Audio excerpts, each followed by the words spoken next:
विश्वं दर्पणदृश्यमाननगरी तुल्यन्निजान्तर्गतं पश्यन्नात्मनि मायया बहिरिवोद्भूतं यथा निद्रया यस्साक्षात्कुरुते प्रबोधसमये स्वात्मानमेवाद्वयं तस्मै श्रीगुरुमूर्तये नमः इदं श्रीदक्षिणामूर्तये बीजस्यान्तरिवाङ्कुरो जगदिदं प्राङ्निर्विकल्पं पुनः मायाकल्पितदेशकालकलना वैचित्रचित्रीकृतं मायावीव विजृम्भयत्यपि महायोगी वयस्वेच्छया तस्मै श्रीगुरुमूर्तये नमः इदं श्रीदक्षिणामूर्तये तस्मै श्रीगुरुमूर्तये नमः इदं श्रीदक्षिणामूर्तये। ॐ सहना भवतु सहनौ भुनक्तु सह वीर्यङ्करवावहै तेजस्विनावधीतमस्तु मा विद्विषावहै। ॐ शान्तिः शान्तिः शान्तिः। सदाशिवसमारम्भां शङ्कराचार्यमध्यमाम् अस्मदाचार्यपर्यन्तां वन्दे गुरुपरम्पराम्। ॐ 206 श्लोक।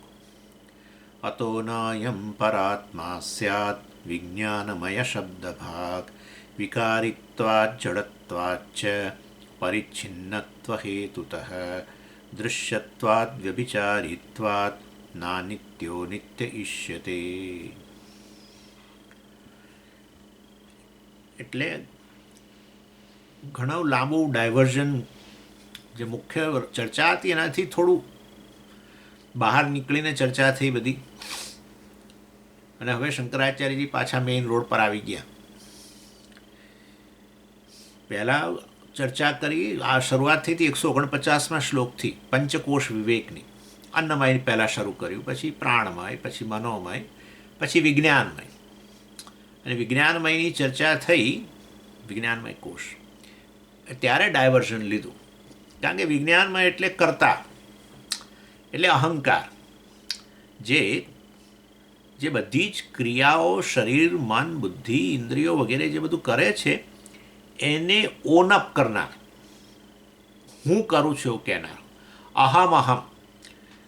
આંખ જોવાનું કરતી હોય કાર્ય, કાન સાંભળવાનું કામ કરતું હોય, પ્રાણને કારણે ભૂખ તરસ વગેરે હોય, જે કંઈ શરીર કર્મેન્દ્રિયો જે કાર્ય કરતી હોય, વાણીના દ્વારા શબ્દ ઉચ્ચારણ થતું હોય, હાથ દ્વારા કશું પકડાતું હોય, પગ દ્વારા ચલાતું હોય, દોડાતું હોય, આ બધું થઈ રહ્યું તો છે, પરંતુ કરનારો કોણ છે એવું આવે છે ને તરત જ આપણા મનમાં. એ કરનારો એટલે આ અહંકાર.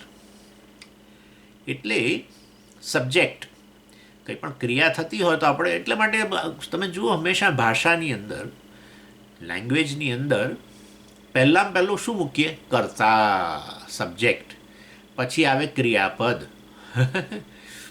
પછી બીજું ઓબ્જેક્ટ. એટલે એના વગર હોય જ નહીં. તો બધું ક્રિયા થઈ રહી હોય તો કોઈ ક્રિયા કરનારો જોઈએ. આત્મા તો ક્રિયા કરતો નથી, આત્માની સન્નિધિને કારણે બધું કાર્યશીલ છે, એ બરાબર છે. આંખ જોઈ રહી છે, પણ કેવી આંખ? જડ આંખ તો જોઈ ના શકે. મહાભૂતોમાંથી બનેલી, સૂક્ષ્મ મહાભૂતોમાંથી બનેલી વસ્તુ એ તો જડ છે, એ તો અનુભવ કરી ના શકે રૂપરંગનો. એટલે પછી કહીએ કે એ તો આત્માની સન્નિધિને કારણે જ આ આંખ જે છે એ ચેતનવંતી બની જાય ને પછી જુએ. એટલે આત્મા કંઈ કરતો નથી, પરંતુ વાસ્તવની અંદર આ બધું થઈ રહ્યું હોય તો પછી વચ્ચે કોઈક વચેટીઓ જોઈએ છે કે ભાઈ મેં કર્યું. બસ એ મેં કર્યું કહેનારો જે છે આ વિજ્ઞાનમય અહંકાર.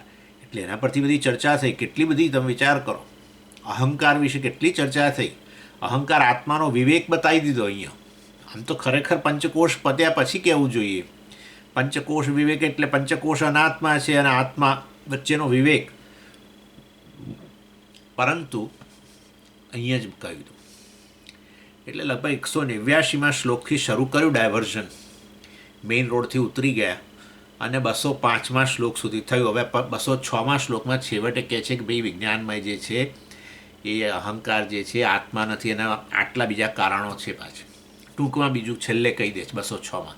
પછી 207મા શ્લોકથી પાછું ફરી આનંદમય કોષ અને વળી પાછું આત્માની વિવેક.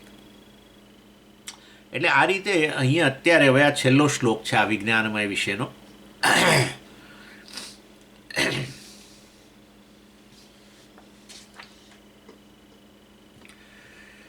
અને આ અહીંયા જે આ કન્ક્લુઝન થઈ રહ્યું છે વિજ્ઞાનમય વિશે, અને એમાં શંકરાચાર્યજી કહે છે કે આ વિજ્ઞાનમય કોષ છે માટે એ આત્મા નથી. વિજ્ઞાનમય કેવું એક વસ્તુ છે, વિજ્ઞાનમય કોષ કેવું એક વસ્તુ છે. વિજ્ઞાનમય છે એવું બધા જ આખી દુનિયા કહે છે, હું કરતા છું એ બધા કહે છે. પરંતુ વાસ્તવની અંદર આ વિજ્ઞાનમય કોષ છે, હું તો આત્મા છું, આવું કહેનારા જવલ્લે છે. જૂજ આખી દુનિયાના આટલા અબજોની અંદર 2-3-4 જણા કહેનારાઓ, બાકી કોઈ નહીં. વિજ્ઞાનમય કેવું હું કરતા છું તો આખી દુનિયા કહે છે. પરંતુ હું કરતા નથી. આ તો કર્તૃત્વ તો વાસ્તવમાં અધ્યારોપિત છે. અને એ આ વિજ્ઞાનમયને કારણે વિજ્ઞાનમય જાણે કે આત્માને ઢાંકી દીધો, જાણે કે. અર્થાત આ વિજ્ઞાનમયને કારણે, અહંકારને કારણે આત્મા જે છે એને આત્માને આત્મા રૂપે નહીં જાણીને અહંકારને આત્મા કહ્યો, જેમ નિષ્કર્મ સિદ્ધિમાં ચર્ચા કરી. એના એ દ્રષ્ટિએ એને કોષ કહ્યો. કોષ એટલે જે વસ્તુને કારણે આત્મા વિશે ભૂલ થાય એને કોષ કહેવાય. આત્મા સચ્ચિદાનંદ છે, હું સચ્ચિદાનંદ છું, ના હું કરતા છું, બરાબર. એટલે આ વિજ્ઞાનમયને કોષ કહી દીધો. વિજ્ઞાનમય જાણે કે આત્મા વિશે ભૂલ કરવા માટે આ એક નિમિત્ત બન્યું, માટે કોષ. જ્યારે આત્માને સચ્ચિદાનંદ કહેવાને બદલે વિજ્ઞાનમય કહીએ ત્યારે વિજ્ઞાનમય કોષ બની જાય.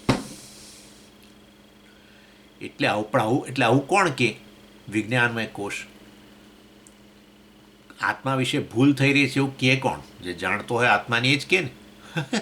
જે આત્માના સ્વરૂપની કશી ખબર જ નથી એ તો એમ જ કે હું તો કરતા જ છું.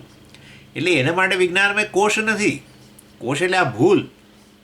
ભૂલ કહો કે આ હું મારી જાતને કરતા કહું છું એ ભૂલ છે, એ કોણ કે? જે પોતે જાણતો હોય કે હું સચ્ચિદાનંદ છું તે. માટે વેદાંતિઓ માટે વિજ્ઞાનમય કોષ છે, નહીં કે આખી દુનિયા માટે. જે લોકો જાણે છે ખરેખર એમાં વેદાંતિઓમાં પાછા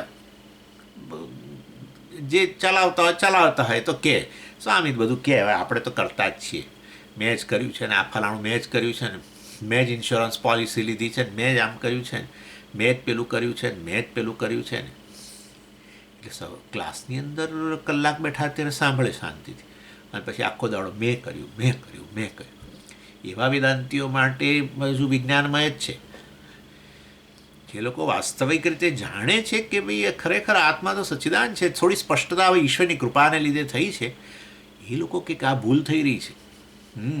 અહંકારને આત્મા કહેવો, વિજ્ઞાનમયને આત્મા કહેવો, પોતાને કરતા કહેવો, એ મહાન ભૂલ છે.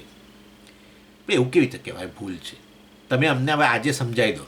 એટલે હવે આજે તમને ટૂંકમાં અમુક કારણો જે અહીંયા આપવામાં આવ્યા છે એ કારણો અનુસાર વિજ્ઞાનમયને આપણે આત્મા ન કહી શકીએ, અને એ કારણોને લીધે વિજ્ઞાનમયને આપણે કોષ જ કહેવો જોઈએ. એ વસ્તુ અહીંયા પાછી ફરી કહે છે.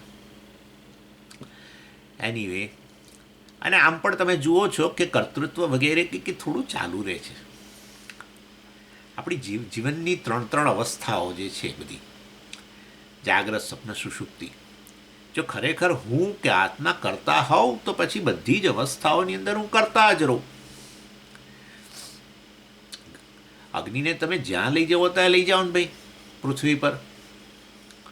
અરે હિમાલયમાં લઈ જાઓ તો એ અગ્નિ તો વાસ્તવમાં ઉષ્ણ જ રહેવાનો છે, પ્રગટેલો અગ્નિની વાત કરું છું. કે સમુદ્રમાં તમે પેલા હોળી પર હોડકાની અંદર કશાક તપેલાની અંદર તમે અગ્નિ પ્રગટાવ્યો છે તો એ જ રહેવાનો છે. અરે પૃથ્વીના પેટાળમાંથી નીકળે છે ને, સમુદ્રના તળિયેથી નીકળે. જ્વાળામુખી કેટલા છે બધા, સમુદ્રના તળિયેથી, વિચારો તમે. અને આ રીતે કહેવા ત્યારે એ અગ્નિ ઉષ્ણ જ હોય, પાણીની બાષ્પ બનાવી દે છે. એ જે સમુદ્રના પાણીને વરાળ બનાવી દે. એની વે ઇન શોર્ટ કહેવાનો અગ્નિ ઉષ્ણ હોય ગમે ત્યાં, ગમે તે સ્થિતિમાં, ગમે તે કાળે, ગમે તે દેશમાં, ગમે તે પરિસ્થિતિની અંદર એ ઉષ્ણ જ રહે છે. તો હું જો કરતા હોઉં તો ગમે તે દેશની અંદર, ગમે તે કાળે, ગમે એવી પરિસ્થિતિમાં હું કરતા જ રહું. પણ એ તો પાછું છે નહીં. અત્યારે ભલે ના જાગ્રત અવસ્થામાં જ્યારે હું સાંભળી રહ્યો છું ત્યારે કહું કે ભાઈ હું તો કરતા છું, પરંતુ સુષુપ્તિની અંદર આવડી મોટી સુષુપ્તિ, બધાની સુષુપ્તિ લગભગ મોટી જ છે, 8 કલાક 10 કલાક. કારણ કે વચ્ચે અમે કે 10 કલાકમાં સૂતા, બપોર સૂઈ જાવ, બધું આવીને સવારે સૂઈ જાય ને, સવારે ચા પીને પાછું પેપર વાંચીને ફરી પાછા સૂઈ જાય, બપોરે સૂઈ જાય, રાત્રે પાછા લંબાવી દે, અને એમ મસ્તા બેઠા બેઠા સોફામાં પાછા લંબાવી દે. કહેવાનો આશય એ છે કે આવડી મોટી સુષુપ્તિ અવસ્થા છે જીવનની. અડધો સમય આપણો ઊંઘમાં જાય છે, બાય ધ વે, અડધો સમય, જીવનનો અડધો જ સમય. 100 વર્ષના આયુષમાં 50 વર્ષ ઊંઘવાનું કામ કરીએ છીએ, ઓનેસ્ટલી. ના ના ના ના, એ ખોટી વાત છે. અને બાલ્યાવસ્થાની અંદર કેટલું ઊંઘતા હતા. ઇનફેક્ટ 18, 19, 20 કલાક, 3-4 કલાક જ જાગ. પર ભૂખ લાગે ને ત્યારે જાગે, રડે એટલે માં ઘણી વાર ખવડાવે ત્યાં સૂઈ જાય. એટલે કહેવાનો આશય છે અડધું જીવન ઊંઘમાં જાય છે. એનો એટલા માટે તો કેટલાક આચાર્યો તમને ચેતવે છે કે ભાઈ આ તમારું જીવન ખરેખર, તમે 100 વર્ષનું મારું તો આયુષ્ય છે, ના બોલો 50 વર્ષ જ ખરેખર. તો પેલું તો ઊંઘમાં તો શું કશું પુરુષાર્થ સિદ્ધ થવાનો નથી, કશું સિદ્ધ ના કરી શકો ઊંઘમાં, કશું સિદ્ધ કરવાની જરૂર નથી. એ વસ્તુ ઊંઘ બતાવે છે. That's a different thing. હવે અત્યારે મારે ચર્ચા નથી કરવી. હા, આપણને એમ કે બહુ બધું કરીએ, બહુ બધું મેળવીએ, બહુ કરીએ, બધું બહુ મેળવીએ, જીવન એને માટે છે. એ 50 વર્ષ જે છે, જ્યાં જાગ્યા તારે મથ્યા બહુ, એમાં કશું નથી મળતું. અને જે ઊંઘી જઈએ છે, જે મળે છે એમાંથી બહાર આવવાનું નથી ગમતું. હા છે, વેદાંત ન ભણ્યા હોય તો પછી એમ લાગે કે જાગ્રત કાળે આપણે બધું બહુ કરવું જોઈએ, હું જે છું એ બરાબર નથી, મારે આમ બનવું જોઈએ, આખી દુનિયા બધું બની રહી છે, મારે બનવું જોઈએ, જીવનની સફળતા કશું બનવામાં રહેલી છે. એવા ભોળવાઈ જઈએ છીએ, ભોટ. એટલે અજ્ઞાનીઓને ભોટ કયા કે તમે મનુષ્ય તરીકે જે ખરેખર પોટેન્શિયલ છે તે શું? પોટેન્શિયલ એટલે શું? એટલે કે તમારી ક્ષમતા છે તે આ છે. શું? ઊંઘવામાં? ના ના, ઊંઘવામાં નહીં. એ ઊંઘના અનુભવનું વિશ્લેષણ જાગ્રત અવસ્થામાં કરવા. એવી એવી ઊંઘની પરિસ્થિતિ જાગ્રત કાળે મળે છે. હમણાં આનંદમયની ચર્ચા આવવાની જ છે, આપણે આજે જોઈશું. વિશેષ રીતે ચર્ચા છે આનંદમયને, આપણે સમજીએ છીએ એવું નથી. એટલે એનીવે કહેવાનો આશય છે કે આ વિજ્ઞાનમય કોષ છે, આત્મા નથી. એ વસ્તુ આચાર્ય હવે છેલ્લે પાછા ફરી એકવાર કહે છે. અયમ વિજ્ઞાનમય શબ્દભાગ પરાત્મા ન સ્યાત. આ વિજ્ઞાનમય જે છે, શબ્દભાગ, જેને વિજ્ઞાનમય વડે તમે ઓળખો છો, એવો વિજ્ઞાનમય કોષ, કરતા વગેરે, એ પરાત્માનો. ઇનફેક્ટ બહુ સાચું કહું તો અન્નમય શરીરને આત્મા કહેવામાં બહુ એટલી એ ભૂલની બહુ મોટી કિંમત નથી ચૂકવવાની ખરેખર, ઓનેસ્ટલી. અને પ્રાણને આત્મા કહી દેવામાં, હું ભૂખ્યો છું, તરસ્યો છું, એમ કરીને પ્રાણમયને આત્મા કહી દેવામાં. અરે હું તો કહું છું મનોમયને કે હું આ ક્રોધી છું, આ છું, એ કહેવામાં નથી. કેમ? એ બધામાં તકલીફ તો ખરી ને. મનને હું કહી દઉં તો પછી તો ક્રોધ ઉત્પન્ન થાય ને હું ક્રોધી છું, પછી કેવી રીતે સહન થાય? એ બધું બરાબર. પણ હું જે કહું છું એ કે વાસ્તવમાં વિજ્ઞાનમયને આત્મા કહેવામાં જે એ ભૂલની જે કિંમત ચૂકવવી પડે છે એ બીજી નહીં. કેમ? તમે તમારી જાતને કરતા કહો એટલે પછી જે કંઈ કરો એ શું બની ગયું? કર્મ બની ગયા. અને કર્મથી પછી શું ઉત્પન્ન થાય? 2 ફળ ઉત્પન્ન થાય. દ્રષ્ટ, ચાલો દ્રષ્ટ ફળ તો ઉત્પન્ન થાય તો નાશ પામી જાય, દ્રષ્ટ વસ્તુ નાશ પામે. પણ પેલું અદૃષ્ટ જે ઉત્પન્ન થાય, વળી પાછું તમારા માટે તૈયાર કરે કામ, નવું ઘર આપવા માટે તૈયાર કરે. કમાણી છે ને, તો કર્મ કરીને શું મળે? કમાણી. એટલે ડેડલી મિસ્ટેક છે આ તો. પોતાને કરતા કહેવો એટલે પછી જે કંઈ કર્મ કરો એનો ભોગતા એ પોતાને જ કહેવો પડે. કરતા એક, ભોગતા બીજો તો હોય નહીં. એટલે વળી જન્મ, વળી પાછા પોતાને કરતા, વળી જન્મ. વળી જન્મ, વળી જન્મ. તે તમને શું તકલીફ છે? એક જણે મને ડેટ્રોઇટમાં કહ્યું, તમને શું, અમારે તો જન્મવું છે, અમારે અમૃતત્વ પ્રાપ્ત નથી કરવું, અમે તો ઈચ્છીએ અમને તો જન્મ મળે. એટલે જન્મ અને મૃત્યુની વચ્ચે જે છે એમાં તો બધો સંઘર્ષ છે. જન્મ મૃત્યુની વાંધો નથી. જન્મ્યા ત્યારે કે અજ્ઞાની હોય છે, બહુ એ કશી ખબર નથી, અને મૃત્યુ પામે કોણ આ પછી શું એટલે બધું બરાબર છે. પણ જન્મ અને મૃત્યુ વચ્ચેનો સંઘર્ષ તો જુઓ. એટલે કહેવાનો આશય એવો છે મારો કે વિજ્ઞાનમયને આત્મા કેવો ડેડલી મિસ્ટેક એટલે એવી ભૂલ છે કે જેની કિંમત લાંબો સમય ચૂકવવાની, એટલી બધી તકલીફ બીજા કોષોમાં નહીં આવી. આના સરખામણીમાં ઘણી ઓછી કહેવાય. બીજા અન્નમય, પ્રાણમય, મનોમય ને આત્મા કહેવાની એ જે ભૂલ કરીએ છીએ એની કિંમત ઓછી ચૂકવવાની, પણ આ વધારે. અનાદિકાળથી એ જ ચૂકવી રહ્યા છીએ આપણે.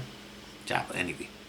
એટલે આ વિજ્ઞાનમય શબ્દ દ્વારા જે વાસ્તવમાં તમે કહો છો એ પરાત્મા નસ્યા, તે વાસ્તવની અંદર પરમાત્મા એટલે કે સચ્ચિદાનંદ આત્મા નથી. તેથી અમે તમને હવે નીચે કારણો આપીએ છીએ. એ કારણો દ્વારા તમે જાણી લો કે હું વિજ્ઞાનમય નથી. અમે તમને લોજિકલ સમજાવીએ, શ્રુતિને આધારે જ, પણ શ્રુતિના વાક્યો જે છે એને તમે થોડા તર્કબદ્ધ સમજાવો કે જો આ વસ્તુ છે માટે આ વિજ્ઞાનમયને કે હું આત્મા ન કહી શકાય, અહંકારને આત્મા ન કહી શકાય, મારી જાતને હું કરતા ન કહી શકું.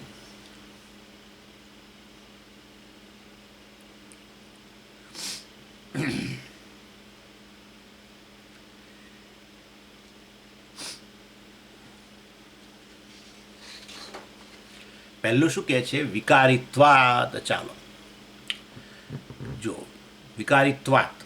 વિકારી હોવાને કારણે એ આત્મા નથી એમ. વિકારીત્વાત પંચમી વિભક્તિ રામાત એટલે હેતુ, દલીલ, લોજિક. વિકારીત્વાત, વિજ્ઞાનમય વિકારી છે, જ્યારે આત્મા નિર્વિકાર છે, માટે આત્મા વિજ્ઞાનમય નથી. That's it. પણ શું વિકારી એટલે શું? જે બદલાય છે. અને આપણો અનુભવ છે. શાસ્ત્ર અનુભવની બહાર બોલે જ નહીં. હા, કોઈ અલૌકિક અનુભવની વાતે નહીં. એવું નહીં કે આ કોઈ સ્પેશિયલ વ્યક્તિનો અનુભવ થાય છે આવો વિજ્ઞાનમય વિકારી છે, બધાને માટે. કર્તૃત્વ જે છે આપણું વિકારી જ છે. ઇન્ટેલેક્ચ્યુઅલ પર્સનાલિટી કહો વિકારી જ છે, કરતા વિકારી જ છે ને. અત્યારે દોડનારો, પછી ખાનારો, પછી બોલનારો, બદલાય જ કરે છે. આપણું બૌદ્ધિક વ્યક્તિત્વ કર્તૃત્વ સતત બદલાતું જ રહે છે.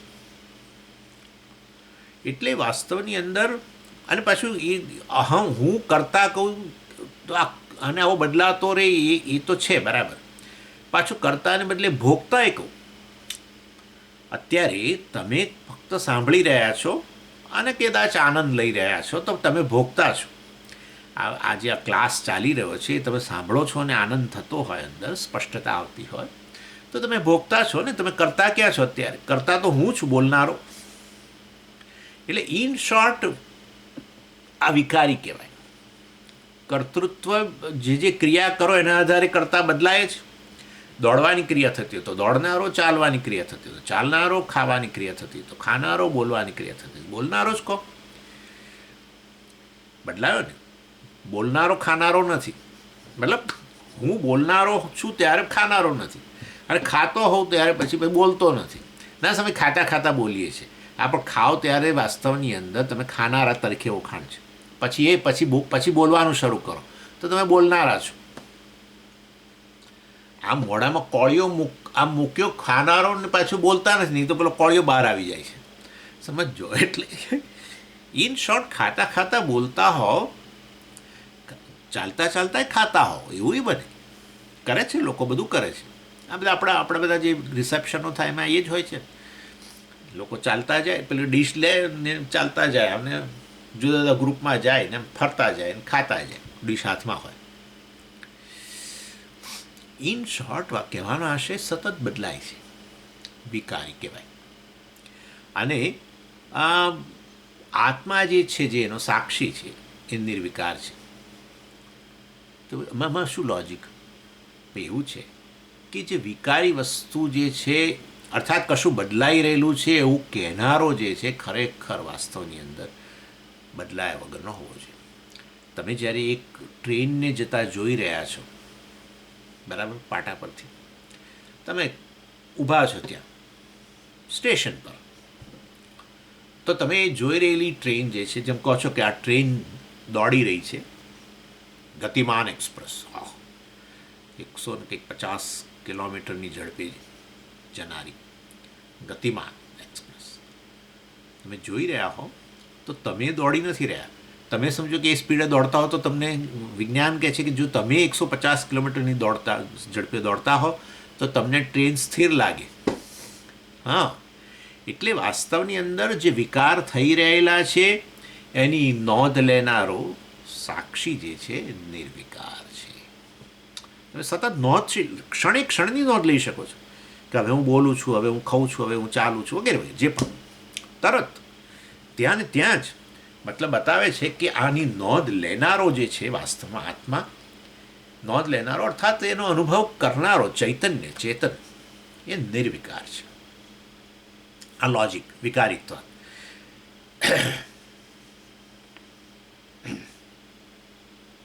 શાસ્ત્રને આધારે શાસ્ત્રે કહ્યું આત્મા નિર્વિકાર છે, અને એના આધારે આપણે પછી આ પ્રકારે લોજિક આપ્યું કે જુઓ ભાઈ, જે વિકાર પામી રહેલું છે એની હું નોંધ લેનારો છું, અને જે નોંધ લેતું હોય વિકાર પામ્યા વગરનું હોવું જોઈએ, નહીં તો નોંધ ન લઈ શકે. અને આ રીતે વાસ્તવની અંદર હું નથી આપણે કહેતા, આમ વેદાંતની ભાષામાં શું કહીએ, હું જાણું છું કે હું અત્યારે ખાઈ રહ્યો છું, હું જાણું છું કે હું અત્યારે બોલી રહ્યો છું, હું જાણું છું કે હું અત્યારે ચાલી, વગેરે વગેરે. એટલે હું જાણું છું, આઈ એમ કોન્શિયસ ઓફ ચૈતન્ય. એટલે એ રીતે આ સાક્ષી જે છે નિર્વિકાર છે. માટે વિજ્ઞાનમય કે કરતા હું નથી. અથવા બુદ્ધિની દ્રષ્ટિએ કહો, જ્ઞાનની દ્રષ્ટિએ પણ કહી શકો. એ મેં અહીંયા એ રીતે મેં નથી લીધું. વિજ્ઞાનમય શબ્દ જ સામાન્ય રીતે શાસ્ત્રમાં પ્રસિદ્ધ છે કર્તા તરીકે માટે. અને તમે બુદ્ધિની રીતે લઈ શકો, બુદ્ધિમાં રહેલા જ્ઞાનને આધારે તમે જે કહેતા હોવ, બરાબર છે, કે ભાઈ હું આ છું, એન્જિનિયર છું, વગેરે વગેરે, એ પણ તમે જાણો છો કે તમે કેટલું જાણો છો, એમાં પણ એ જ છે. અને હવે જ્ઞાનમાં એ જે તે જ્ઞાનમાં વૃદ્ધિ થઈ એ તમને ખબર છે, અર્થાત એ વિકારી છે, એ રીતે લઈ શકાય. અને એક પહેલાં જ્ઞાન નહોતું જે તે વિષયનું, પછી ભણ્યા ને પછી જ્ઞાન પ્રાપ્ત કર્યું. અર્થાત વાસ્તવની અંદર એ જ્ઞાન નહોતું બુદ્ધિની અંદર, ત્યારે હું તો હતો જ. માટે હું બુદ્ધિ નથી. બુદ્ધિ વાસ્તવની અંદર જે જ્ઞાન પ્રાપ્ત કરે છે, નિર્ણય કરે છે, આ તે બધું બધાની નોંધ હું લઈ શકું છું. વસ્તુ પર વિચાર કરતો હોઉં, એનાલિસિસ કરતો હોઉં, નિર્ણય લેતો હોઉં, એ રીતે બુદ્ધિને કહો તમે. એ રીતે મેં અહીંયા નથી લીધું, પરંતુ એ બદલાય છે. મારું કહેવાનો આશય એ છે, બધી નોંધ લઈ શકો છો તમે. મેં આ નિર્ણય લીધો, મેં નિર્ણય બદલ્યો, હું એના પર વિચાર કરું છું, આ વિચારમાં સ્પષ્ટતા આવી, આ વિચાર હજુ આ સ્પષ્ટતા આવી નથી, વગેરે વગેરે વગેરે. બધું તમે નોંધ લઈ શકો છો ને. હવે એ રીતે વિકારી કહેવાય. નિર્ણય લીધો અને પછી બદલાઈ ગયો, અને પાછો નવો નિર્ણય લીધો, અને આમ ને તેમ. એટલે આ રીતે સતત બદલાઈ રહેલી વસ્તુ. પણ સૌથી સારું વિજ્ઞાનમયને કર્તાના રૂપમાં લેવું. વિજ્ઞાનમ યજ્ઞમ તનુતે કર્માણી તનુતે પીછે. તૈત્તિરીયની અંદર કહ્યું વિજ્ઞાનમ યજ્ઞમ તનુતે. આ વિજ્ઞાન એટલે કે વિજ્ઞાનમય કોષ છે, ત્યાં બ્રહ્માનંદ વલ્લીમાં પંચકોષની જ વાત થઈ. વિજ્ઞાનમય કોષ છે, કર્માણી તનુતે, એ કર્મ કરે છે. એટલે વૈદિક ને લૌકિક, કર્માણી તનુતે વગેરે. પછી બીજું કારણ આપે છે કે આ કારણસર પણ પહેલું પતી ગયું, વિકારિત્વાત અહમ ન વિજ્ઞાનમય. પછી કહે છે જડત્વાચ. જુઓ, વિજ્ઞાનમય જડ છે, કારણ કે તો જાણીએ છીએ બુદ્ધિ, અંતઃકરણ કહો, કારણ કે એને બનેલું છે શેમાંથી? સૂક્ષ્મ આહભૂતોમાંથી. અંતઃકરણ કહેવાનું કે બુદ્ધિ કહેવાનું? બુદ્ધિ કહેવાનું. ફરી પૂછું છું, અંતઃકરણ કહેવાનું કે બુદ્ધિ કહેવાનું? અંતઃકરણ કહેવાનું. તમારામાં ઠેકાણું નથી, ક્યાં તમે એ વાસ્તવમાં એક જ અંતઃકરણ જે પ્રકારની પ્રવૃત્તિ કરે ને એ આધારે નામ. That's it. તમે જ્યારે તમે બહાર તમે દોડી રહ્યા હો તો તમને તમારી જાતને દોડનારા રનર જ બોલો છો. ઓફિસમાં કામ કરતા હો તો તમે જે પણ ઓફિસ સુપરિન્ટેન્ડન્ટ કે જે પણ હોય તમારું એક જ વ્યક્તિનું નામ જે તે પ્રવૃત્તિના આધારે નક્કી થતું હોય છે. તમે રમી રહ્યા હો તો ખેલાડી કહો તમે તમારી જાતને. એવી વસ્તુ છે. એટલે જે અંતઃકરણ 4 પ્રકારના કાર્ય કરતી હોય છે ને એના આધારે નામ અપાતા હોય છે. એક જ અંતઃકરણ. ચાલો, એટલે પણ એ અંતઃકરણ શું છે? સૂક્ષ્મ શરીર જડ વસ્તુ છે. એટલે વાસ્તવની અંદર આ અંતઃકરણ જડ છે. અંતઃકરણ જ્યાં રહીને કાર્ય કરે છે એ બ્રેઇન જડ વસ્તુ છે. એ સમજ બ્રેઇન તો મગજ જે છે એ તો ચેતનવંતું છે. એટલે આપણે કહ્યું હતું કે એ તો વાસ્તવમાં પેલા અંતઃકરણને લીધે આ જડ વસ્તુ જે છે ચેતનવંતી બને છે. અને અંતઃકરણ ચેતનવંતું છે કારણ કે ચૈતન્યના આભાસને કારણે, ચૈતન્યની અભિવ્યક્તિને કારણે. પછી એટલે વાસ્તવમાં જ્યારે હું કોણ છું?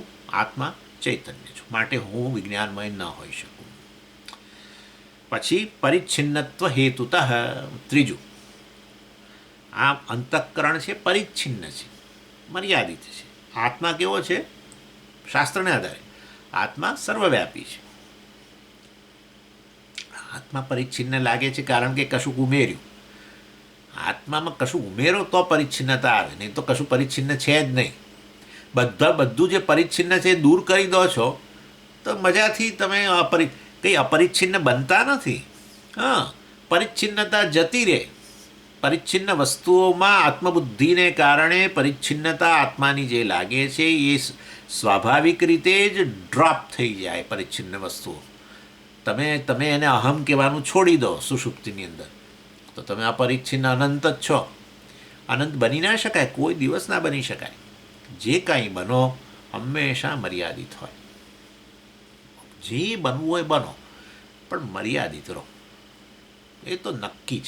કારણ કે બન્યા એટલે અત્યારે નથી ને પછી બન્યા. એક દેશ એક કાળ, વિશેષ દેશ વિશેષ કાળમાં બન્યા એટલે વિશેષ દેશ કાળથી મર્યાદિત જ રહ્યા. અને એટલા માટે આપણે વેદાંતિઓ બનવાનું છોડી દઈએ છીએ. બનનારા જે બનનારા છે, દોડી રહેલા છે, બધા સ્પર્ધા કરી રહેલા છે, બસ એમને આશીર્વાદ આપીએ છીએ, દોડો. પેલા ઉંદરો દોડ્યા, ઉંદરો વચ્ચે રેસ થઈ અને ઉંદરો દોડ્યા. પણ તમે મને કહો, જે દોડીને પહેલો આવનારો છે એ ઉંદર જ રહ્યો કે બિલાડી બન્યો? મને કહો તમે. ઉંદર જ રહે. Rat race. One who wins the rat race will remain rat, cannot become cat. એવું કે આ લોકો. હા, સંસાર સમજવાની વસ્તુ છે. આ બનવું એ જ સંસાર. પ્રત્યેક ક્ષણે મનુષ્યનું મન કંઈક બનવાનો પ્રયત્ન કરે છે. ખરેખર જે વ્યક્તિના મનમાંથી બનવું જ જતું રહ્યું છે એ વ્યક્તિ આ ક્ષણને માણી શકે છે. આ જ ક્ષણને. વર્તમાનમાં જીવવું એટલે શું? વર્તમાનમાં જીવવું એટલે આ બનવામાંથી મુક્તિ. કારણ કે બનવું એટલે પેલું ફ્યુચર. જીવન એ જ લોકો માણી શકે જે લોકો વર્તમાનમાં જીવે. વર્તમાનમાં જીવવું એના વિશે, મારા વિશેની કંઈક સમજ હોવી જોઈએ. અજ્ઞાન સહિતની સમજ, ઉપાધિ ઉમેરેલી જે સમજ છે મારી, એમાં તો પછી પરિચ્છિન્નતા લાગે. એટલે થાય કંઈક બનવું. પણ સમજીએ એવું થાય જ કેમ? ભલે હું પરિચ્છિન્ન હોઉં, આવું થાય જ કેમ કે મારે કંઈક બનવું છે, મોટા બનવું છે? એવું કેમ થાય જ કેમ? થાય જ કેમ? કારણ કે તમે સ્વીકારી જ નહીં શકો. કારણ કે તમે છો મોટા. માટે મોટા હો ને મોટાપણું નથી લાગતું, નાનાપણું લાગે છે, નાનમ લાગે છે, નાનમ. એવા સંજોગોની અંદર તમે સ્વીકારી જ નહીં શકો. કારણ કે તમારો સ્વભાવ નથી. કૃત્રિમ વસ્તુ કોઈ ન સ્વીકારી શકે. જ્યારે કુદરતી અવસ્થા છે બધા સ્વીકારે એટલે મજા આવે છે ઊંઘવામાં. કારણ કે કોઈ બનવું કશું જ નહીં. કારણ કે જેના કારણે બનવાનું લાગતું હતું એ વસ્તુઓમાંથી આત્મભાવ જ જતો રહ્યો છે. કેવું છે વિચારો. વેદાંત શાસ્ત્ર કેવી વસ્તુ છે વિચાર કરો. જે ક્ષણે તમે ઈશ્વરની કૃપાને લીધે કંઈક બનવાનું છૂટી ગયું, કંઈક બનવું. સમજ, અમને કંઈ નથી, અમે તો રિટાયર્ડ છીએ. હજુ એ ચાલુ છે બીજી રીતે. આ જે છે ને કે આમ બદલાઈ જાય ને સ્વામીજી, થોડું જરા આમ થઈ જાય ને આમ, તો જરા મને સારું લાગે. મતલબ કે અત્યારે જે પરિસ્થિતિમાં છું એ મને અનુકૂળ નથી. જરાક હજુ આમ તેમ થવું જોઈએ, પેલું આમ થઈ જવું જોઈએ, પેલું ત્યાં જતું રહેવું જોઈએ, પેલું આમ આવવું જોઈએ, ત્યારે જરા આમ કરે.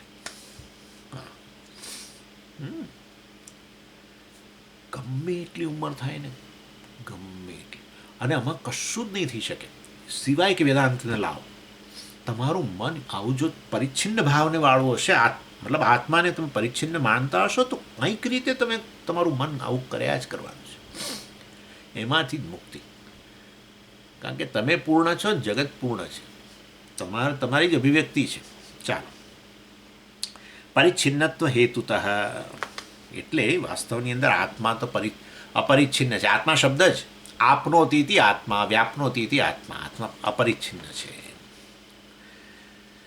એટલા માટે શાસ્ત્ર પછી કહ્યું નિત્ય સર્વગત સ્થાણ હું અચલોયમ સનાતન. ભગવદ્ ગીતાના બીજા અધ્યાયની અંદર કહ્યું ભગવાને નિત્ય સર્વગત, સર્વવ્યાપી. અને એમાં લોજિક શું આપો? લોજિક એ કે ભાઈ વાસ્તવ મર્યાદા જે છે એ મારો, પણ સ્વામીજી એક વસ્તુ કહો કે મર્યાદા મને લાગે છે એટલે હું મર્યાદિત છું, અને ઊંઘમાં મને હું અમર્યાદિત છું, પૂર્ણ છું એવું લાગે છે, અનંત છું એવું લાગે છે. તો પણ વાસ્તવમાં હું અનંત છું એ વસ્તુ એ જતી રહે છે ને, અને પછી હું મર્યાદિત છું એવું આવે છે, પછી એ જાગ્રત કાળે, અને પછી હું મર્યાદિત છું, લિમિટેડ છું એ વસ્તુ જતી રહે છે, અને હું અમર્યાદિત છું એવું આવે છે. વળી પાછું હું જાગું ત્યારે હું અમર્યાદિત છું એવું જતું રહે છે. એટલે તમે એવું ના કહી શકો કે વાસ્તવમાં હું મર્યાદિત છું એ ખોટું છે અને હું અમર્યાદિત છું એ સાચું છે. એ જતું જ રહે છે ને. અને માટે એવું તમે કેવી રીતે કહી શકો કે વાસ્તવમાં હું અનંત છું એ સત્ય વસ્તુ છે, અને હું મર્યાદિત છું એ વસ્તુ ખોટી છે, પરિચ્છિન્ન છું એ ખોટું છે, અને અપરિચ્છિન્ન છું એ સત્ય છે, એવું તમે ન કહી શકો કે એ જતું રહે છે. જે જતું રહે એ સત્ય કેવી રીતે કહેવાય? હા, જેનો બાદ થઈ ગયો, નિષેધ થઈ ગયો, એને સત્ય ન કહેવાય. એટલે આ વસ્તુ પૂછવામાં આવતી હોય છે સામાન્ય રીતે. અને એટલે આપણે હંમેશા કહેતા હોઈએ છીએ કે જ્યારે આ ઊંઘ દરમિયાન આવી રીતે આપણી આ મેન્ટલ એક્ટિવિટી બધી જે છે સસ્પેન્ડ થઈ જતી હોય છે, ત્યારે આપણે કોઈ મર્યાદા લાગતી નથી. મન ઉમેરાય, આત્મા જે ચૈતન્ય છે એમાં મન ઉમેરાય એટલે બધી મર્યાદા લાગે છે. મન ઓગળી જાય, મન રિઝોલ્વ પામી જાય તો નથી લાગતી. હા, પણ એ ખરું, પણ પાછી મન આવે છે ત્યારે લાગે છે, એ તો છે જ ને. તો વાસ્તવમાં બેમાંથી સાચું શું? આમ હું અનંત છું એ વસ્તુ સાચી કે હું મર્યાદિત છું સાચું? બિલકુલ વાત સાચી છે. હું તો એ વ્યક્તિ કહે છે કે વાસ્તવમાં હું અનંત છું એ વસ્તુ એટલી જ ઇન્સિડન્ટલ છે, એ આગંતુક છે, જતી રહે છે, આવે છે ને જતી રહે છે. અને હું મર્યાદિત છું એ આગંતુક કહેવાય. એવું તો હું અનંત છું એવું આગંતુક કહેવાય, કારણ કે આવે છે ને જાય છે, બંને આવે છે ને જાય છે. એટલે શંકરાચાર્યજી આ વસ્તુ તૈત્તિરીય ભાષ્યમની અંદર સમજાવી કે ભાઈ જે વસ્તુ એફર્ટલેસ હોય એ તમારો સ્વભાવ હોય. એફર્ટલેસ, યત્નથી મળેલી હોય, કન્ડિશનને કારણે આવી હોય, ઉપાધિને કારણે આવી હોય, એ વસ્તુ સત્ય નહીં. અને એટલે જ વાસ્તવમાં ખરેખર સ્વાભાવિક સ્થિતિ ક્યારે કે જે પ્રયત્ન વગરની હોય. અને માટે તમે જ્યારે અનંતતાનો અનુભવ કરો છો, પૂર્ણતાનો અનુભવ કરો છો, મતલબ આનંદનો અનુભવ કરો છો, એવી સુષુપ્તિ અવસ્થામાં એ પૂર્ણતાને જાળવી રાખવા માટે તમે શું પ્રયત્ન કરો છો? કશો જ પ્રયત્ન નથી કરતા. જ્યારે આ જાગ્રત કાળે અંતઃકરણ, એની પ્રવૃત્તિ, એના દ્વારા અમર્યાદિત ભાવ છે. અને ઇનફેક્ટ જાગ્રત કાળે પણ જ્યારે મર્યાદિત ભાવ અંતઃકરણોને કારણે છે, ત્યારે તમે વાસ્તવમાં એ મર્યાદામાંથી છૂટવા માટે પ્રયત્ન કરતા હો છો. અને એટલું જ નહીં, જ્યારે તમને સુખનો અનુભવ થાય, આનંદનો અનુભવ થાય, ત્યારે જાગ્રત કાળે ત્યારે તમને એમ લાગે છે કે હાશ, તમારે જાણે કે સ્વાભાવિક સ્થિતિ પ્રાપ્ત કરી. અને એટલા માટે જ કોઈ વ્યક્તિ સુખી હોય ત્યારે આપણે આશ્વાસન આપવા નથી જતા. આપણે કોઈ ફોન કરીને કહેતા નથી કે પેલી વ્યક્તિ બહુ સુખી છે, ચાલો મળી આવીએ આપણે. આપણે કોઈ ફોન કરીને કહેતા નથી કે પેલી વ્યક્તિ બહુ સુખી છે, ચાલો મળી આવીએ આપણે. આ એ બહુ સુખી છે ને એને કારણે મને દુઃખ થઈ રહ્યું છે, આવું આવું કઈ રીતે કહેવું? સ્વામીજી તો આશ્વાસન તો પેલો કોન્ડોલન્સ કે ને, હા લાવો આપણે લખવું જોઈએ આપણે, કારણ કે કોઈ નહીં ને એને ક્યાંથી ભગવાને આપ્યું સુખ, બિચારાને ક્યાંથી ભગવાને આપ્યું. મને એ જોઈને બહુ દુઃખ થયું, દુઃખ બોલવું પડે કંઈ શું કરું. અને કોઈ દુઃખી હોય હે તો કે ચલો જઈએ આપણે બધા, બુકે ને બધું લઈ લેજો જોડે, કેમ કોંગ્રેચ્યુલેશન કહેવા જવું પડશે. આવું છે.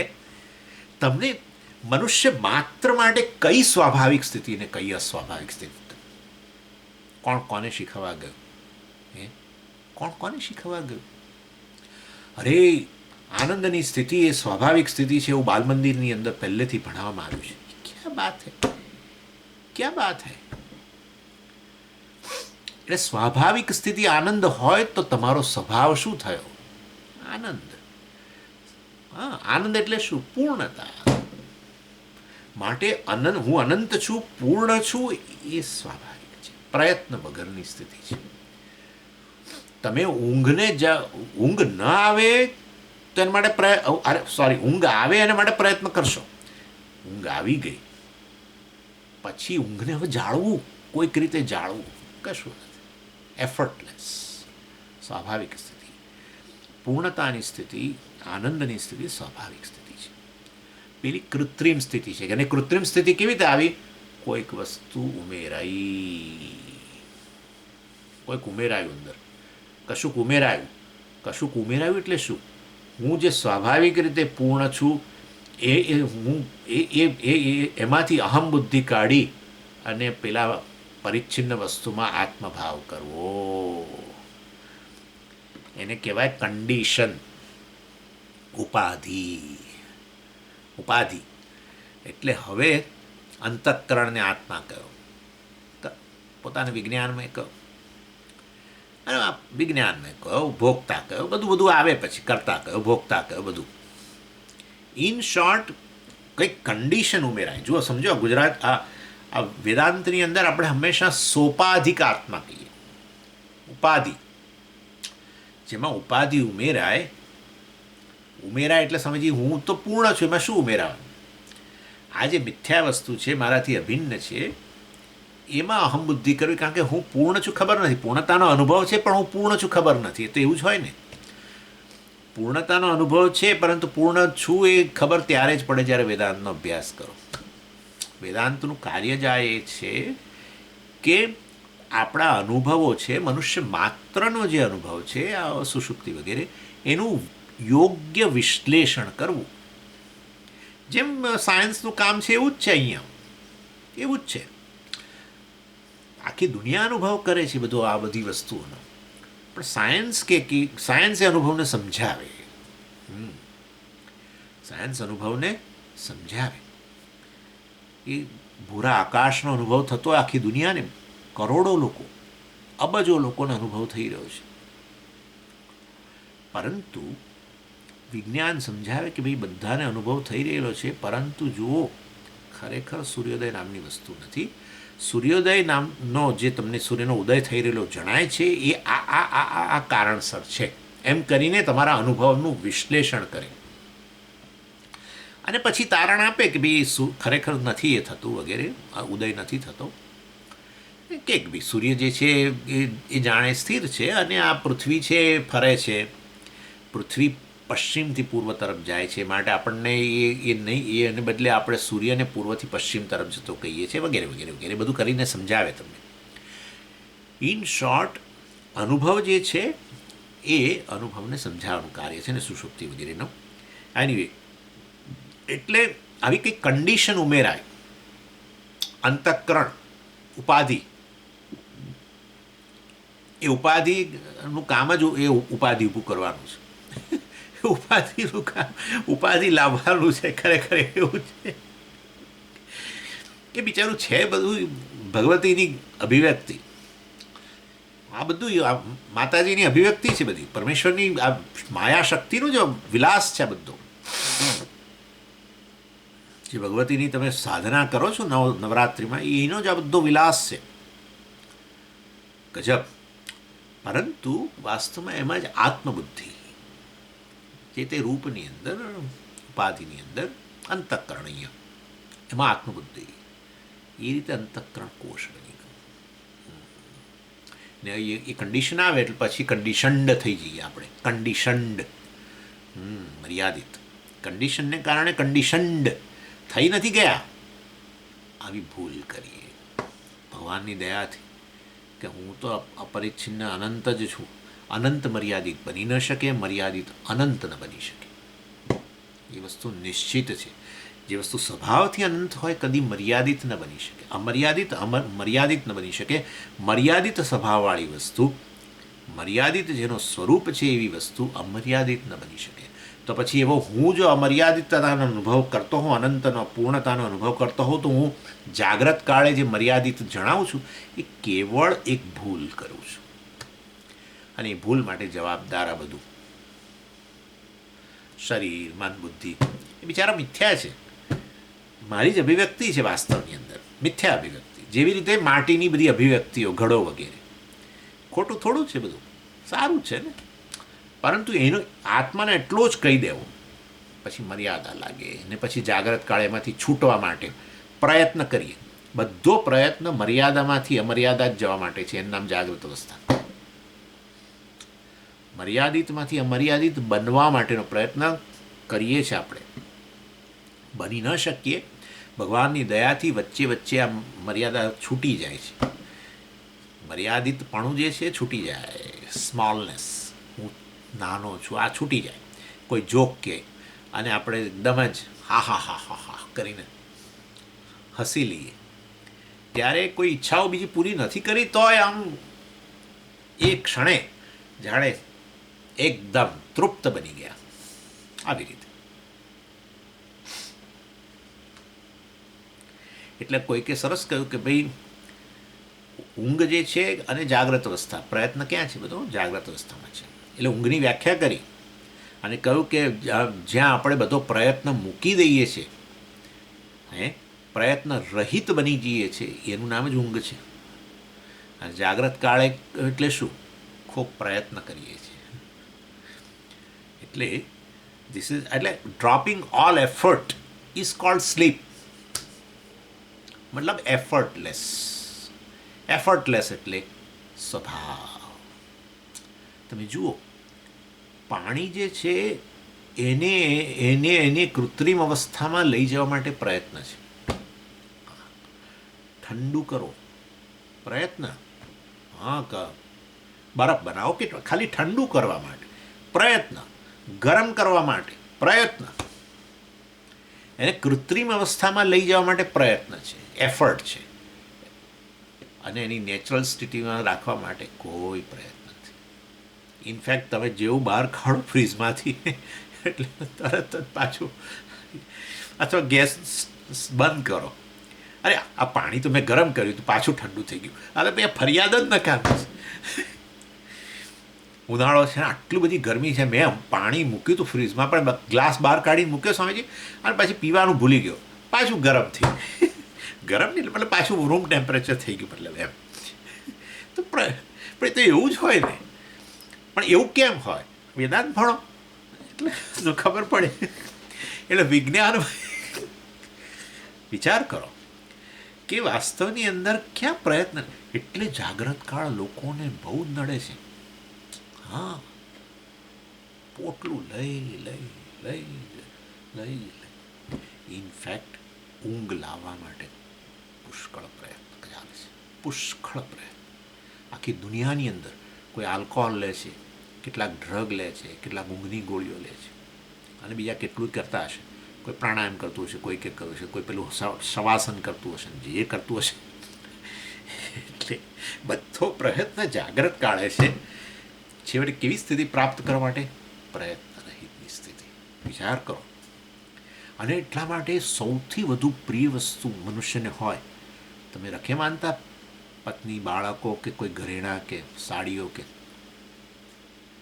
એક જ વસ્તુ સૌથી પ્રિય છે, અને એ છે ભલ ભલું છોડી દેશો તમે, ભલ ભલું.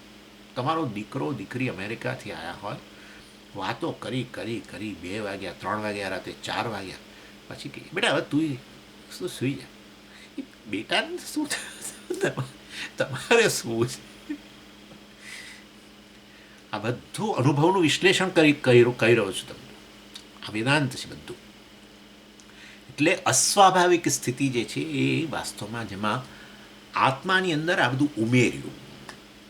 જેમ કેવું ઉમેર્યું? જેવી રીતે માટીમાં ઘડો ઉમેર્યો. સમજ, માટીમાં ઘડો ના ઉમેરે. માટી પોતાને ગળા રૂપે લઈ લે અને જે પરિચ્છિન્નતા લાગે એવી સ્થિતિ છે. માટી અપરિચ્છિન્ન છે. માટી એ માટી રૂપે રહેવા માટે ઘડો બનવાની જરૂર જ નથી. અને ઘડા રૂપે હોય ત્યારે એ માટી અનંત જ છે. ઘડા નહીં, ઘડાના રૂપ, ઘડા સિવાયના રૂપોમાં છે અને કોઈ રૂપ વગરની છે. કોળિયું ઘડાના રૂપમાં જ રહેલી છે એવું થોડું છે. કોળિયાના રૂપમાં છે, કુંડાના રૂપમાં છે, હાથીના રૂપમાં છે, પેલા ઘોડાના રૂપમાં છે, અને કોઈ રૂપ ના હોય તોય છે. માટી અનંત છે. પણ માટીનામાં મનુષ્યનું મન ફિટ કરી દો પછી કે હું ઘડો છું, તો પછી ખોટી. જેમ તરંગને થઈ જાય એવું. તરંગ જાણે કે હું જળ છું તો અફાટ બની ગયું. અરે વૃક્ષોની અંદર, બધા આપણા ફ્રૂટ્સની અંદર, બધે અરે વાદળોના રૂપમાં બધે થઈ ગયું. જે પાણી છું કહ્યું તો એની સાથે સર્વવ્યાપી બની ગયું. બન્યું નથી, એને ખબર પડી કે હું વાસ્તવમાં હું તો સર્વવ્યાપી છું. પણ એક નામરૂપ સાથે એક નામરૂપ ઉમેરાયું. ચાલો હવે નામરૂપ ઉમેરાયું પાણીની અંદર. ઉમેરાયું નથી, ક્યાંયથી આવીને બહારથી ઉડતું ઉડતું આવીને ઉમેરાયું નથી. એક નામરૂપ ધારણ કરે મિથ્યા, અને એમાં આત્મબુદ્ધિ કરી લે. આવું છે. અંતઃકરણમાં આત્મબુદ્ધિ કરી લીધી. અંતઃકરણ મારી અભિવ્યક્તિ છે, મિથ્યા અભિવ્યક્તિ છે. અંતઃકરણનું અસ્તિત્વ મારે લીધે જ છે. પણ એવા અંતઃકરણમાં આત્મબુદ્ધિ કરી લેવી કે હું આટલો જ છું. એનામાં અહંકાર આપણે વાત થઈ ગઈ છે. એટલે એ રીતે અહીંયા કહ્યું હું વિજ્ઞાનમય નથી, એ તો કોષ છે. દૃશ્યત્વાત, છેલ્લે દૃશ્યત્વાત એટલે આ બધા જે બધા દૃશ્યત્વાત એટલે શું? એ અંતઃકરણ અથવા તો વિજ્ઞાનમય જે છે એના જે બધા ફીચર્સ, એ બધા મારા અનુભવના વિષયો છે. જ્યારે હું તો અનુભવ કરનારો છું. અનુભવનો વિષય અને અનુભવ કરનારો હંમેશા ભિન્ન હોય છે. નહીં તો અનુભવ નામની વસ્તુ જ શક્ય ન બને. અનુભવ બોલો એની સાથે તરત જ અનુભવ કરનારાની વાત પણ કરવી પડે અને અનુભવનો વિષયની વાત કરવી પડે, અને એ બંને જુદા હોય. એટલે દૃશ્યત્વાત એ વિજ્ઞાનમય વગેરે દૃશ્ય છે. પછી વ્યભિચારિત્વાત.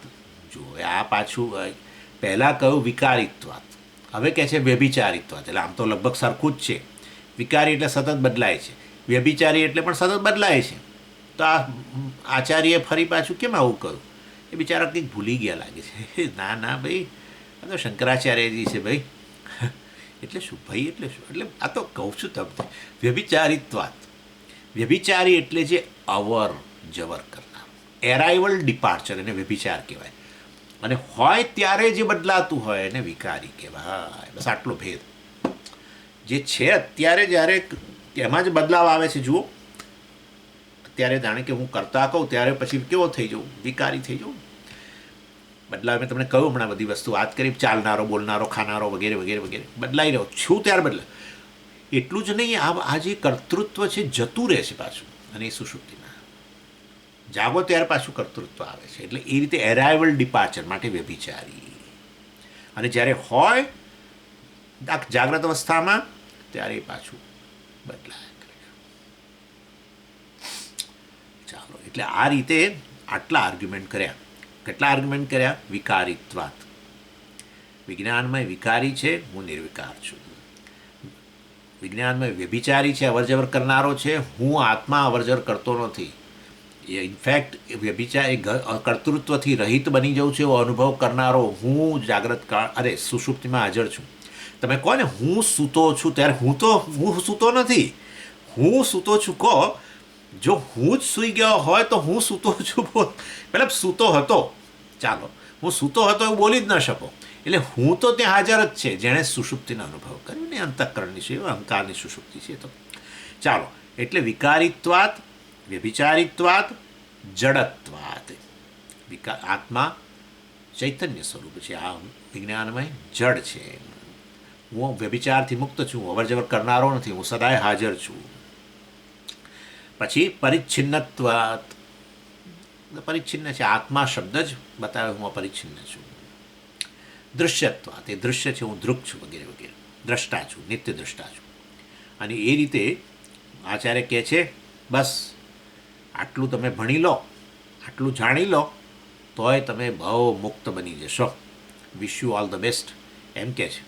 અનિત્ય ન નિત્ય ઈષ્યતે, અનિત્ય ન નિત્ય ઈષ્યતે. જે વસ્તુ અનિત્ય છે, આ રીતે વિકારી, વ્યભિચારી, આ રીતે જે અનિત્ય વસ્તુ છે એ કદી નિત્ય ન હોઈ શકે. નિત્ય વસ્તુ અનિત્ય ન બની શકે, અનિત્ય નિત્ય ન હોઈ શકે. અને માટે એ રીતે હું વિજ્ઞાનમય નથી. આમ કહી અને એમણે મૂક્યું. હાશ, રાહત થઈ.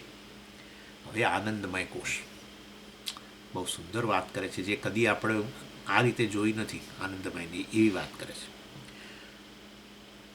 આનંદ પ્રતિબિંબિત ચુંબિત તનુર્વૃત્તિસ્તમો જૃંભિતા સ્યાદાનંદમય પ્રિયાદિગુણક સ્વેષ્ટાર્થલાભોદય પુણ્યસ્યાનુભવે વિભાતિ કૃતિનામાનંદરૂપ સ્વયં સર્વો નંદતિ યત્ર સાધુ તનુભૃન માત્ર પ્રયત્નમ વિના. ચાર લાઈનનો શ્લોક છે. આનંદમયની ચર્ચા શરૂ કરે છે. અને આનંદમયની અહીંયા ચર્ચા જે છે 3 શ્લોક, 207, 208 અને 209. એની પેલું તો આપણે વિજ્ઞાનમયની ચર્ચા શરૂ કરેલી 184થી તે 206 સુધી. એમાં પેલી બધી આ ચર્ચા પણ થઈ કે હું વિજ્ઞાનમય નથી, અર્થાત હું અહંકાર નથી, કરતા નથી, વગેરે. એટલે આનંદમય કોષ એટલે શું? જો આનંદમય કોષ એટલે એવી અવસ્થા કે જ્યારે આપણી બધા વ્યક્તિત્વના વિવિધ પાસાઓ ઓગળી ગયા હોય, લય પામી ગયા, એ અવસ્થાને જ આનંદમય કોષ કહેવામાં આવે છે. કઈ પર્સનાલિટી, કયું વ્યક્તિત્વ? ભૌતિક વ્યક્તિત્વ. અત્યારે આટલું તો મને ખબર છે કે હું શરીર છું, મતલબ કે હું મનુષ્ય છું, આમ તેમ સ્થૂળ શરીર છે, એ જ બતાવે છે, અન્નમય છું. એટલે આપણું ભૌતિક વ્યક્તિત્વ હોય, આપણું લાગણીશીલ વ્યક્તિત્વ હોય, આપણું બૌદ્ધિક વ્યક્તિત્વ હોય, આ બધા જ્યારે લય પામી જાય એવી અવસ્થાને જ આનંદમય કોષ કહેવામાં આવે છે. આચાર્ય બહુ સુંદર રીતે સમજાવે છે. તે આ બધા લય પામી ગયા એટલે એ બધા અવ્યક્ત બની ગયા, જતા નથી રહેતા. આવું બોલીએ આપણે બધા, એ ગયા, કશું ક્યાંય જતું નથી. એટલે વાસ્તવની અંદર આ કોઈ નવી પર્સનાલિટી નથી આનંદમય કોષ. જ્યાં બીજા બધા વ્યક્તિત્વના પાસાઓ, જેમ કે જાગ્રતની અંદર તમે જેનાથી સભાન છો, કે હું મારું બૌદ્ધિક વ્યક્તિત્વ છે, મારું લાગણીશીલ વ્યક્તિત્વ છે, મારું ભૌતિક વ્યક્તિત્વ છે, શારીરિક રીતે, એ આપણે આ બધા પાસાઓથી કેવા સભાન છે અત્યારે. એ બધા પાસાઓ જ્યાં લય પામી જાય એવી અવસ્થાને જ આનંદમય કહેવામાં આવે છે.